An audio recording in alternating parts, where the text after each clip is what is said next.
This episode of the E-commerce Playbook Podcast is brought to you by Soral. Build your influencer marketing program on autopilot with a simple workflow for everything from gifting to paid campaigns. Try it out for free at getsoral.com/champions/CTC or with the link in the show notes. Welcome back to another episode of the E-commerce Playbook Podcast, where we are dissecting the GQ giants. We are breaking down the genetic attributes of the brands that are growing predictably and profitably. And today, we have a true outlier, Jones Road Beauty. We're joined today by Cody Plofker from the CRO of Jones Road Beauty. And Jones Road has an awesome GQ score generally, but they also have the single best score in one of the traits that we've ever seen. And that's a metric called spending power. Spending power measures a brand's ability to increase their spend without degrading efficiency. It's one of the core attributes of the spend and AMER models that we build at Common Thread Collective. And Jones Road has the highest spending power I've ever seen. That means that their ability to increase spend without degrading efficiency is better than any brand we've ever measured. So if there's anybody we're going to take advice from on thinking about how to power new customer acquisition, it's this man today. And also in this episode, we're going to break down the project that we got to do alongside Jones Road Beauty. So CTC spent the last month building a spend model as well as forecasting their business for the coming year. And in January, we were able to build a model that predicted their revenue within 1%. We're going to dive into how and break apart how Cody and team are driving such incredible acquisition. All right, welcome everyone. I am joined by Cody Plofker, the CM/RO, Chief Marketing and Revenue Officer of Jones Road Beauty, another person bucking the trend of calling himself a growth leader and taking on the mantle of being responsible for marketing and revenue. Cody, good to have you, man. Yeah, man. Thanks for having me. I appreciate it, Taylor. This is long overdue. But yeah, I actually wanted to kind of call it Chief Growth Officer as well. And I kind of brought it to the board and they're like, no, I actually think it should be revenue.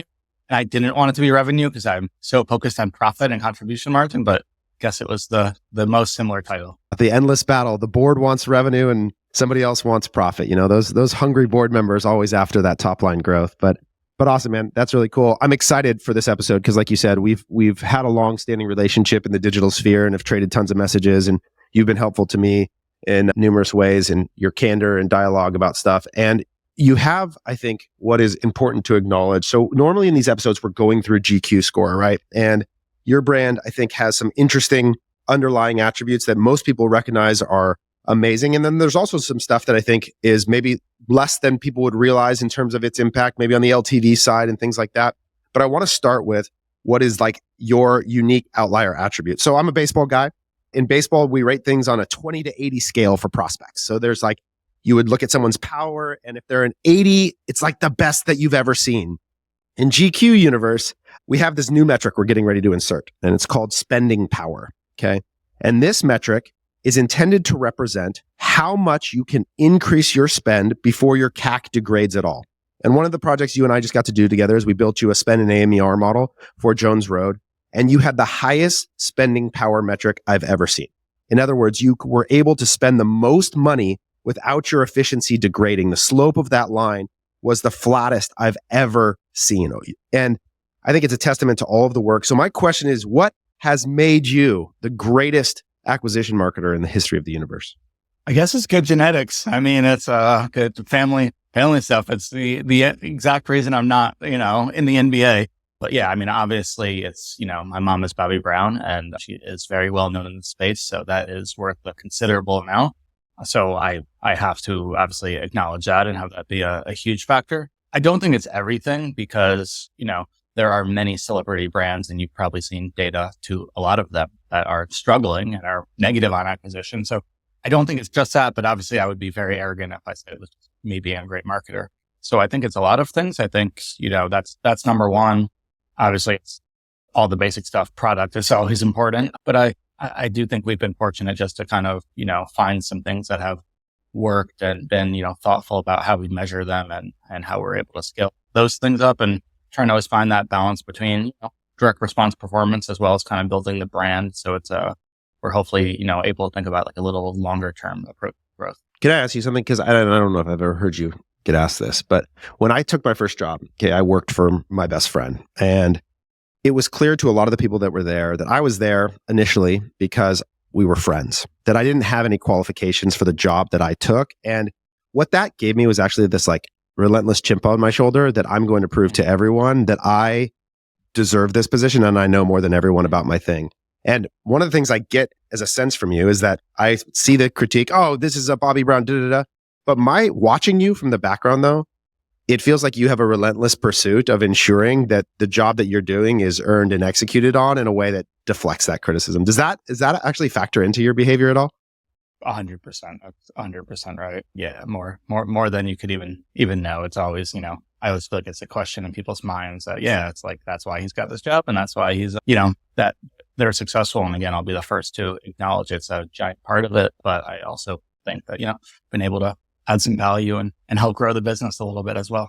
Yeah. And I think drives me. Yeah. And I think that acknowledgement. Not always in a positive way too, by the way. Totally. I think there's probably so many things in the pot there emotionally, but dude, it's clear that you have this sort of relentless curiosity to solving the problem. And you're right that I can tell you, we run this on a lot of influencer brands, and this is not a built-in reality for every influencer brand. And so I'm curious what other things, so let's set aside the organic demand that gets created, the authority and trust in the space, those things that are critically important. But talk to me about some of the other things that you've seen be hyper effective in helping you to produce large volumes of efficient new customer acquisition. Because I think there's creative test stuff there. There's tactical execution and media. There's all sorts of stuff in the pot. But what are some inflection points that have created various moments where you've been able to really step up the volume? Definitely a few of the stair-step moments have been, like, obviously there's like TikTok virality and some of that, and just kind of creating a moment that can definitely help just, amplify brand awareness and kind of just like keep the brand momentum really, really strong. So those have definitely been some really big moments. So kind of whatever we want to call it. In the past, it was going viral on TikTok and having a ton of organic demand that then, just has correlated well with good ad performance. Part of it has been, with the launch of TV ads, that has really accelerated our growth as well.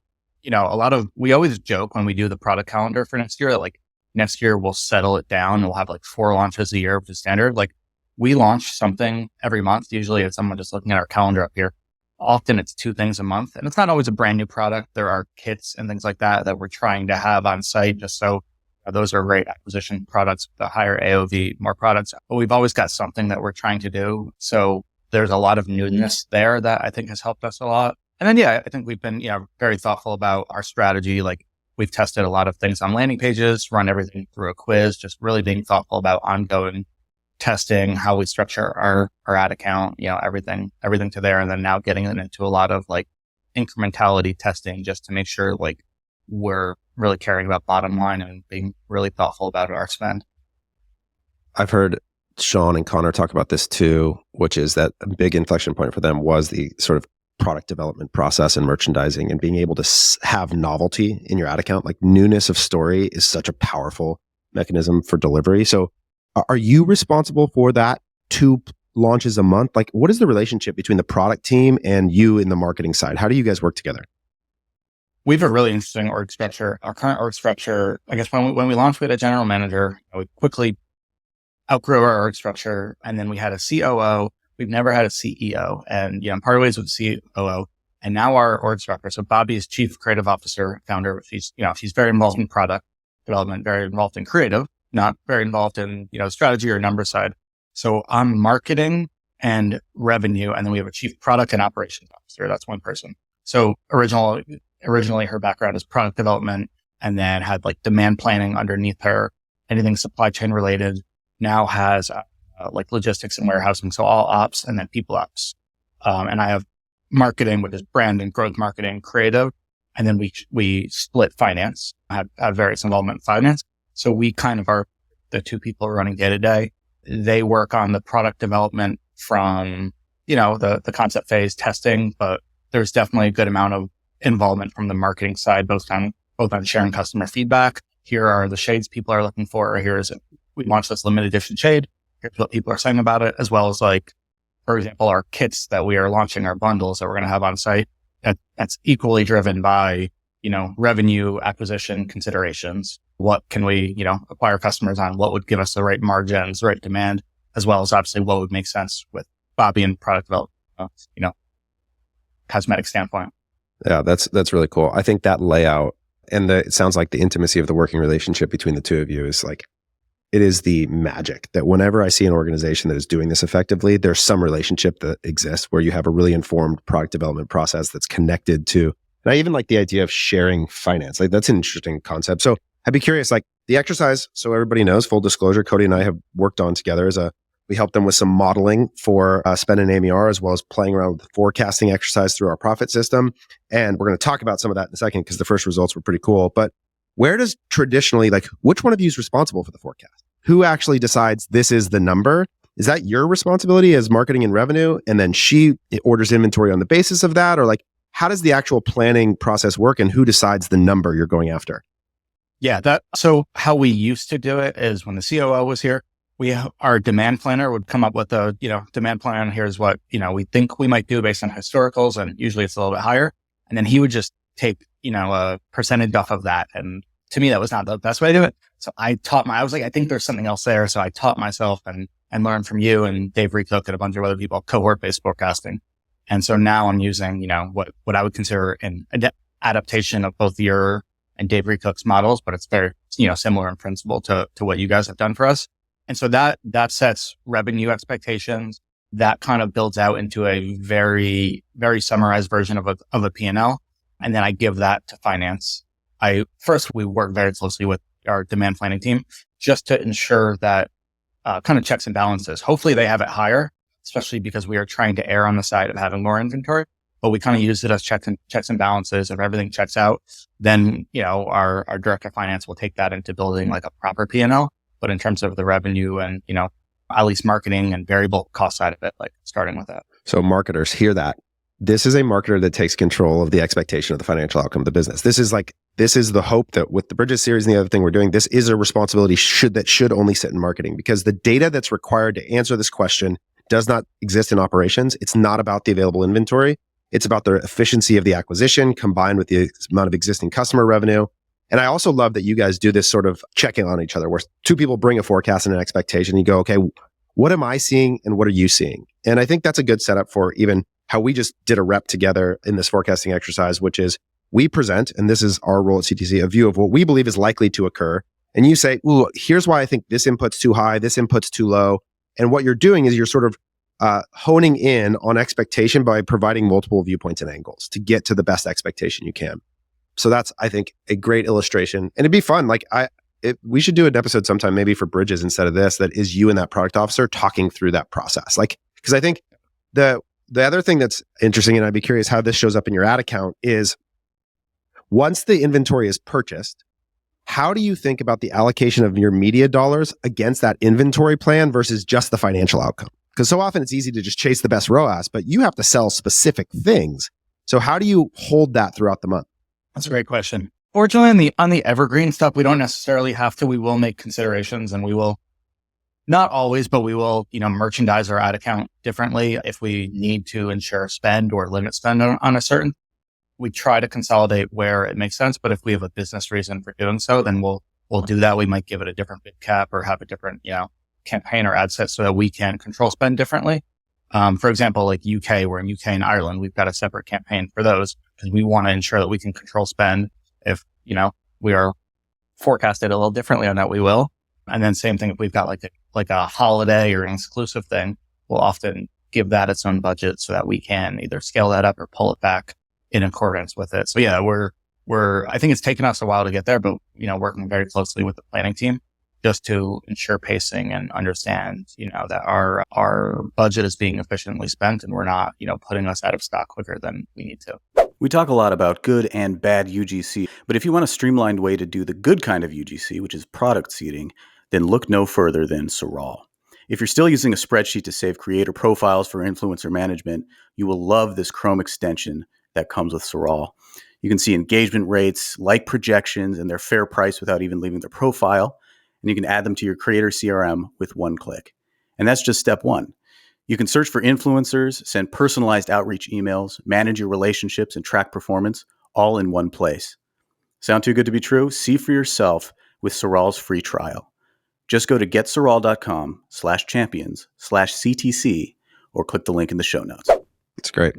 So I want to talk a little bit about the model that we built and the outcome of the first month of forecasting from CTC. And Because when you saw our model initially, your first reaction was you thought it was too aggressive. In other words, it was recommending too much spend at too high of an efficiency. So I'm going to give us a little recap of the first month, knowing that there's some other things just in terms of the outcome. Okay, so CTC's forecasted model, revenue within 1% of target, spend 3.2% of target, AOV exactly right, orders within 1% of target, efficiency, AMER, 3.3% above target, returning revenue, 2.4%, and new customer revenue, exactly right. Like, I mean, within tens of dollars. I actually didn't know that because I haven't been looking at that sheet. So I'm gonna send you this screenshot right now. It's wild, the level. And this is a brand, y'all, like you all know, Cody shared more than 9 figures. The accuracy at this level is a big initiative. So it was like incredibly accurate. And the spend and AMER model, I went and looked at the recommended max contribution margin number, and it was like within 1% of what actually occurred. Like, it was wild how close it actually was relative to the expectation. I wish I knew this ahead of time. I shouldn't look, because like my main debate on why I thought it was too aggressive was because we had our best month ever, not counting November. And at least at like halfway through the month, or like 3 weeks through the month, we were like 15% below forecast, like whatever Luke said to me, it was like below. And I'm like, why are we having our best month ever below? But I guess we caught up. It's interesting. This is like a lot of people's story in January, is that the first 2 weeks of January versus the last few weeks were very different. But yeah, you did. The back half of the month, you guys were really, really strong. And so I'm curious, when we showed you this model, so what our model does is it gives you 3 recommended spend points. One is max first order contribution margin for that month. So how much should you spend at that efficient? Second is max lifetime contribution. And we're going to circle back to your and Andrew's conversation about that, because he's wildly wrong on this, and we got to put it to bed. But max lifetime contribution in some time period, and then the third is max new customer revenue. So if you wanted each of those, so you guys drive towards max first order contribution, because the reality is, in the beauty space, and I don't think people always know this, unlike maybe skincare, which I think is a different category where people are using a same thing every single day, beauty doesn't have as good a LTV. And almost, this is true, Ilia Beauty, we talked about last week, is a similar idea. Your guys' LTV is solid. It's not astronomical. So first order contribution really matters. So I'm curious, what informed the idea that you thought it was too aggressive? Why did you think we were recommending too high a spend and too high of an efficiency? The AMER that, it spit out was obviously using historical data. And like our AMER, while it's still, pretty healthy, has degraded a bunch from, January over time. And so, it had not that much lower of an AMER year over year, but with like drastically different spend. And I just feel, maybe I don't say the word feel, but that, our business is different. We haven't had those same efficiencies, like whether it's due to the curve, whether it's due to macroeconomic stuff or whatever it is. So it to me, just based on recent historical data, was too aggressive. Yeah. And I appreciate you saying that. And this is where this is so important, is that my experience time and time again is every time I build this model for a new brand, there is some component of it that flies in the face of the expectation of the person on the other side. And that's actually why it's so important. It's not, that doesn't make you bad or wrong. It makes you human, and it makes us very subject to recency analysis of some experience that we had on some, whatever it might be. And usually it's the other way around. Like, candidly, it's very rare that we're saying you should spend more. In almost every case, we're telling somebody to spend less. So I think you are really in tune with driving to profitability, which is abnormal for a lot of the conversations we have. So I think you probably, if anything, find yourself on the conservative side of that. And so I'd even be curious, because I know that Luke was pushing you on the meta spend in particular as an area where we're like, hey, Cody, I think there's more. I think there's more. And you're hooked on the TV thing right now, which, look, I think these things are contributing to each other. But do you think you were too conservative? Do you think you left meat on the bone in January? No. So I guess let me go back just a second. I think you know this, but for like people listening. So we always, before we optimized to MER, like we had a certain MER that gave us EBITDA margin that we wanted. And we were always looking at, first of all, I think it was a margin that was very healthy. And I think we never really had to choose between margin and growth. We have been fortunate enough to not have to. I think as we grow, growth will get a little bit more difficult eventually at some point.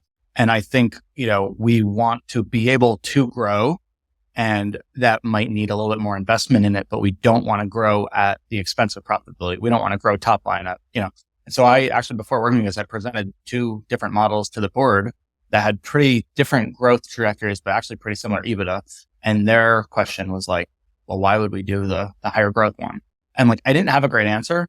And it hit me that really we should just optimize for max profitability, meaning total dollars, not percentages. And to do that, assuming fixed costs are truly fixed, it's just about maximizing contribution.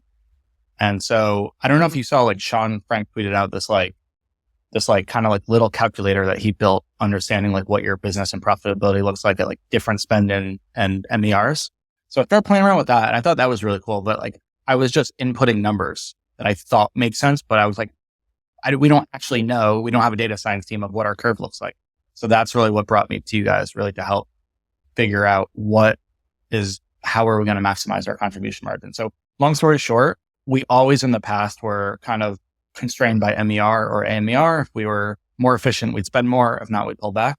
This was the first month where contribution margin was our North Star. And so we actually missed MER a little bit, but because volume was so much higher, contribution margin was actually significantly up. I think some of the numbers that we have in our forecast are like estimates rather than real numbers. So I think I just wanted to be a little bit on the conservative side, so that way we could get actual financial data in at month end and then be able to decide from there. And also because we were up, I was compared to our board presented forecast and budget, we were significantly up. I felt pretty good about it. Like I was okay to leave a little bit of meat on that bone. And look, very long answer. No, but it's so important. I think what you're describing is like the maturity of a long-term vision of a leader and as a brand. One of the things that I think is a plague in e-commerce is this idea that the second I'm achieving a financial outcome I want, I throttle up super aggressively in this way that actually causes all sorts of inefficiency and indigestion. And this is something you said on Andrew's podcast too, which I liked, which is the idea that sudden change in velocity or scale comes with increased costs that are harder to predict, right? So one, if inventory has to suddenly be rushed in delivery, or if I have to scale up very fast hiring, like fast hiring tends to be more expensive hiring because you have to use a recruiter or you have to rush a process. And there's all these hidden ways in which sudden scale creates degradation of efficiency. Like e-commerce is a business that margin outcomes are predicated on predictable execution against a specific timeline at a specific price and a specific margin. And here's another thing that I see brands do. What someone who's buying a business wants is a pattern of consistent growth. And if you spike a month and all of a sudden you can't replicate that and you do now do 3 months in a row of downtrend, it's actually that's a way worse story than if you had gone 10% compounding. And so I think that constraint is actually really important. I think it's the right decision for you ultimately. I appreciate that. And then, so I know that you say that a forecast is not what you want to happen, but it's what you think is going to happen. And I think that is maybe a little bit of the divergence because, we are using our forecast for obviously pretty much everything, but communicating the goals to our team, to our marketing team, spend numbers, things like that. And in the past, what other leadership has done is had very lofty forecasts. Like technically we grew 70% year over year. We missed our original forecast by quite a bit. So like, to me, it's like, why would you do that? So growing that fast, as you alluded to, like that puts a lot of strain on the system, right? There's a lot of things. Now I'm working 80-hour weeks. Like we've got to build up the team in a bunch of ways. Obviously there can be a lot of other things. So we did decide at the board meeting, like, what do we want to do? I think that's an important thing. It's not just what do you think is going to happen, but also what do you want to do? And, we decided, low end, we'd be okay, 25%. We'd obviously be okay with higher than 50%, but we're not going to aim for that, if that makes sense. I do think your forecast, and now I'm running a similar scenario in the background, is important to run of like probably what's most likely to happen so that we can obviously go track towards that if we want to, if we have the resources to make it happen, but also to make sure we have the inventory as well. But that's like a little bit of the context. Well, so if you go listen to the sequence that I think brand owners, different than my role as your partner is to provide you the likely scenario based on data. Your job as the team of leaders is to start with what you want to occur. What we tell people is that you bring what you would like to happen, we bring what is likely to happen, and we work together to close the delta. So if you want 50% growth and my model says 30%, what we then do together is say, what would need to be true in order to accomplish that goal, right? But that doesn't mean that we can behave the same way we've been behaving and get to that outcome. And so it's important to say, okay, which inputs would we need to change?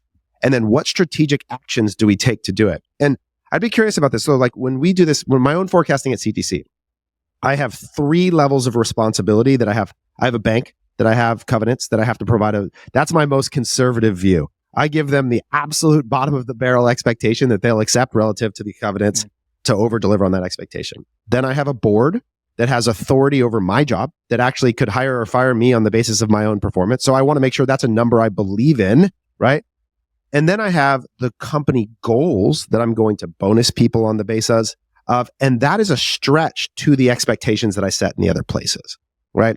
And Orchid Bertelsen, who are our COO, she's given me a lot of counsel of how the CEO of Nestle would behave. So she reported directly to the CEO of Nestle at her last role. And she said that one of the things that he was masterful at was holding that tension between the market expectation on a public basis and the stretch goals that he would hold the internal leadership to. Because what the stretch does is it creates novelty of problem solving. Like it forces people to think of new ways to expand the idea. So I'm curious, like, do you create a delta between what you showed the board and what you show your team, or what you like? Is there a gap there in any way? Yeah. And yeah, to me, that's like fascinating. And I think that's like where I'm trying to figure out. And it's going to be a lot of, learning and mistakes made there. We did the opposite, which is last year. We gave them a really high one and they were not very pleased with that, so they want to know something very realistic. So we either call it the budget or the plan. That's January 1. That's locked. That's what we're making a lot of personnel decisions based on it, kind of more on the fixed cost side. And then we have a forecast and, forecast and demand plan, and that will be much more variable, that will adjust monthly. We have a forecast that we communicate to the team for targets. We're not necessarily doing bonuses and KPIs based on that. Ours are more discretionary. And so, I've decided to be more realistic that we'd rather beat them. But then we also have a demand plan and then what we would call like a 90th percentile forecast running in the background, mainly to ensure that we have, an idea of what could happen and have the inventory plus any other needs, a resource behind that. Yeah.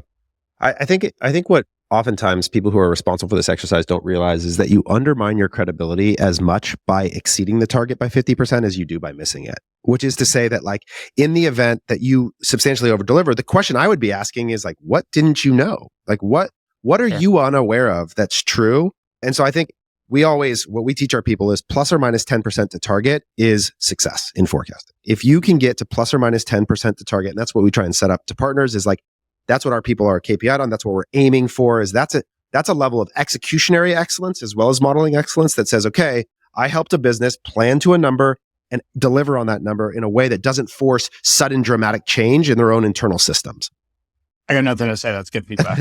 I think you're right. And I probably have overcorrected. I prefer that over the opposite. That for sure, but probably overcorrected. But I think we can live with it as long as we prepare, the other forecasts and make sure that like we know any of the downsides of if we are going to over deliver on forecast by that much can we run a cash flow model, cash flow forecast on the increased growth? Do we have the customer service support that we need that's functions a little bit more variably? Do we have the inventory? Yeah. And so we are doing that in the background, but I agree. I think the other thing though, man, is that your experience is so normal for coming out of COVID, what I watch so many people do, which is, what's really hard is this emotional experience where we're experiencing such sudden change in demand in these really variable ways where, like you said, there was a forecast last year that was more aggressive and there's a delta. So this year, the correction is to make, and the reason again, and this is not just to keep trumpeting us as a partner, but one of the beautiful things about bringing in an external point of view is I don't carry any of that legacy suffering. Like I didn't miss last year by a bunch, so I'm not worried about that. And again, you should, and this is what I think I have a lot of respect that you do, is that you don't take anybody's opinion, you process the information and you make your own decision. And that's what it's there for. It's like, here's a resource that doesn't carry the fear of missing. Like we're inside of a large public company right now that's gone through a lot of public challenge relating to missing forecasts. And we were brought in very recently. And the first thing we were able to do is say like, hey, the plan you have is wrong. Like it's just not going to happen. And there's no consequence. Because like as a marketer, if you wrote that plan, like you're standing up and saying that is really risky, right? Like, but we get to kind of play that role in a way that helps the organization to reset or challenge or push in a way that I think is fun. So So what do you do going forward? What does February look like? Are you ramping yourself up, or what are you thinking? We've definitely revised above January. I'm actually curious to look after this of how, what we have can kind of compares to where you have us at, but definitely looking at how previous Februarys have done. Obviously, we are able to layer on, the increased number of new customers from January and seeing how that, adds to revenue for the rest of the year and ultimately February. And yeah, I think we're definitely getting closer. We still want it to be a number that we can hit over 50% of time. So it's probably slightly more conservative than you have, but definitely higher because that gives us a total spend and then we break that down between channels. So it'll be more effective for us if we are closer to that number. So I'm going to tell you, Corey, bleep this out when I say it. And then Cody, you're just going to respond to, I'm going to tell you what I have for spend number for max contribution margin. You tell me what your budget is for the month and let's see where we are. You ready? Let me just pull up my forecast. Okay. So I have, and it's interesting because, and this is very normal for brands in your space. January is like a uniquely good acquisition month, usually in any skincare, beauty, healthcare products. So like, it doesn't surprise me, but I have.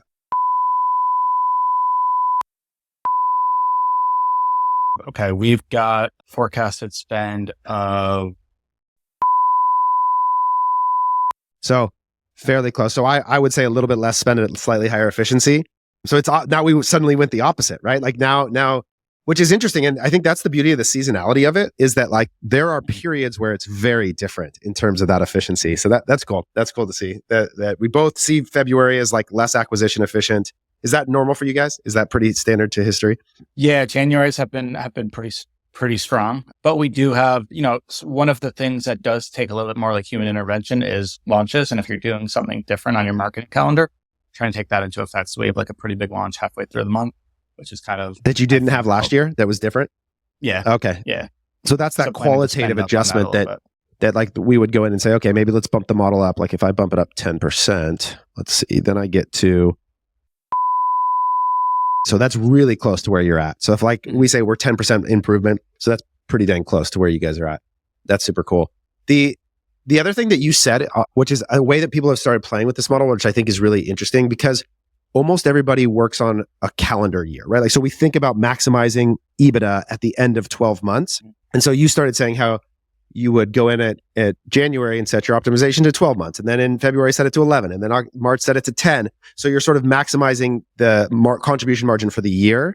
And what's really interesting, especially for a brand where January is such a good month. Like we had this recently with an apparel brand in a fitness space. So it's a similar idea where like, I think there's a real argument that a real disproportionate amount of the budget should be spent in January, like weighted more than they think about that. Like, do you think that there's a chance that might be true for you guys that like in the future, January might be even like bigger and then you throttle back and realize a lot of that value capture, but that might move you off of linear compounding growth and more to a little bit more of a spike in January? Like, do you think that could possibly be true? Yeah, I think so. Definitely. I think as we grow, there's probably like levers of optimization that can get, be important. What ours for this year, our biggest one was optimizing contribution margin instead of MER. And I think we were able to kind of, with just that level of increased sophistication, which is not much, can kind of, get us to our goals and surpass that. But I do think as we continue to grow and need to like find those levers, I just think it requires, which is important, but requires, buy-in from the board and leadership that, you're okay with that and you have that built into the plan. But yeah, I think that makes sense. And this is where like, I think one of the things I've tried to put out in the market a lot is a lot of people get stuck into this idea that like the solution to your ad account is just more creative. And it's like, yes, I agree. And I love your post about the creative ops of trying to launch every day. And that's certainly an important, but the market is not the same every day. Like the available ad inventory and the efficiency of the inventory on how the consumer behaves on a macro level is not actually yours to just define all the time. And so capital allocation across the calendar as a strategic way to improve your business in your ad account is the part that's like, there's a strategy layer here that before we get to creative execution, we have to think about that piece of it. And that's one of the things this model helps to do is to reveal the moments where the market yields better results for you and to allocate more dollars into those spaces. And so I think for January, it's like, I see this a lot for brands that have this, is that they would be better served allocating a significant greater percentage of their budget into that month. Like just you guys, it's a 50% or it's like a 40% increase in available efficiency or available volume at a higher efficiency in January versus February. That's crazy. Like that's a pretty big delta. Yeah, I think you're right about that. That's one thing I've gotten from Sean Frank that he's talked a lot about is like when you spend is super important, and it shouldn't be close to even throughout the year. Yeah, not at all. So last thing I want to touch on is the creative ops side, because this is a drum I'm banging pretty heavily right now. And you talked about, I don't know who it was, maybe you can share, who said that they launch creative every single day in their ad account. But how do you guys think about the system of production and how much creative you need to support the outcomes we're talking about? Like, how do you connect number of ad units to amount of spend inside of your organization to execute?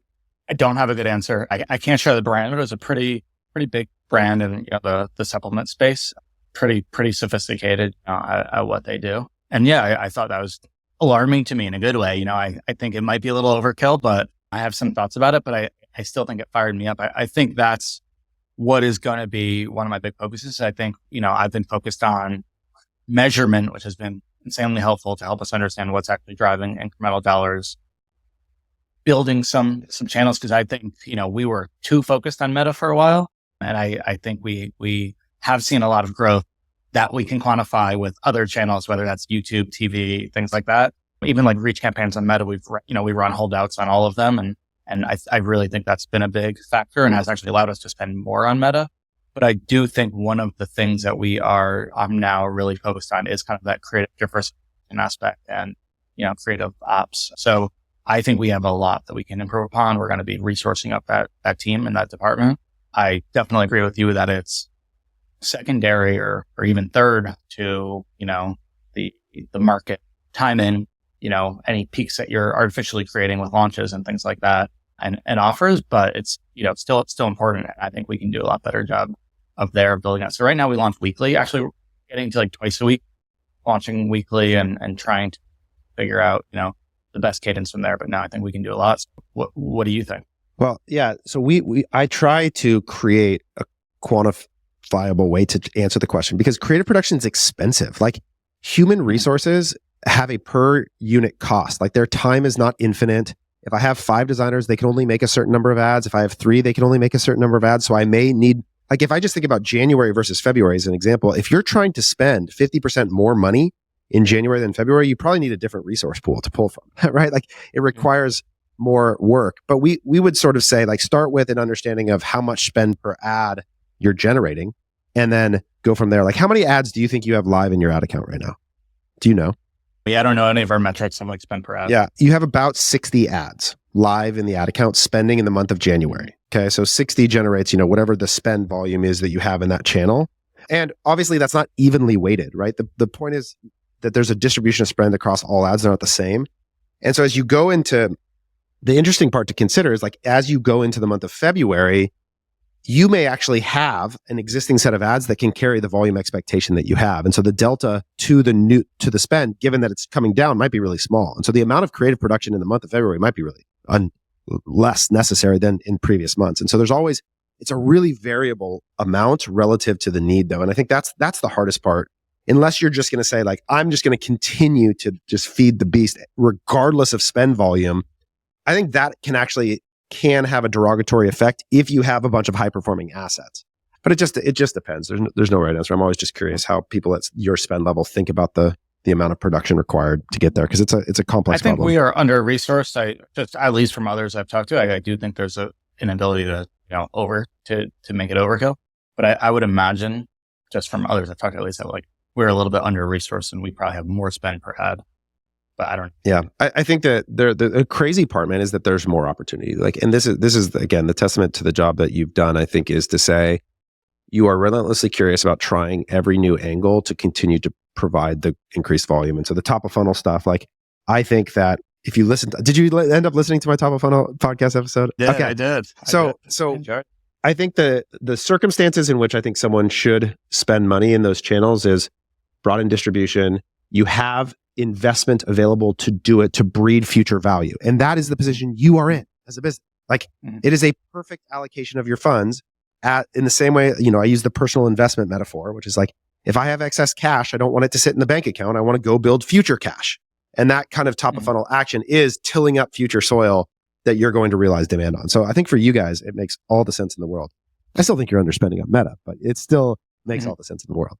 Yeah, I think we've gone too far that way. I think, like, last month was around 70% of spend on Meta. There were months last year we were 90. And so I think we've gone a little bit too far that way. And then we will definitely push it back up a little bit, I think. Yeah. Well, look, man, you're doing a killer job. And I think, again, it's fun to follow the 1%. And I think that we all sort of aspire to those identities. In some ways, I caution people to look at you guys too much because you are such a statistical outlier in so much of your performance that replicating your behavior is really hard.